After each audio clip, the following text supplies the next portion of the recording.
अच्छा जरा एक तरफ को तो हटो, मैं जरा खान साहब को आवाज दे लूं। कौन खान साहब? मेरे रिजवान के अब्बा, मेरे शौहर, और कौन। कहाँ है वो?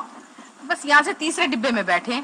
तो आपका क्या ख्याल है कि चलती ट्रेन में से वो आपकी आवाज सुन के चले आएंगे? तो कैसी बातें कर रही हो, मेरी आवाज सुन के तो वो आसमान पे से नीचे उतर आए, तुम ट्रेन की बात करती हो।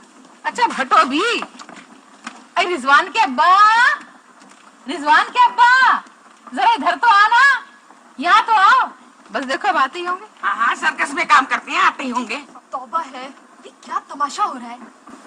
जो तुमने कहा है ना, मैंने सब सुन लिया। बीबी, मैं आपके मुंह लगना नहीं चाहती। मेरा नाम गुलनार है, गुलनार। आई गुलनार हो के तलवार हो, आई तुम क्या मेरी गर्दन काट लोगी? रिजवान की अम्मा। ये क्या चीज है? अरे ये रिजवान के अब्बा है। रखो सुनाई। ये अब्बा है? हाँ। अब्बा ऐसे होते हैं?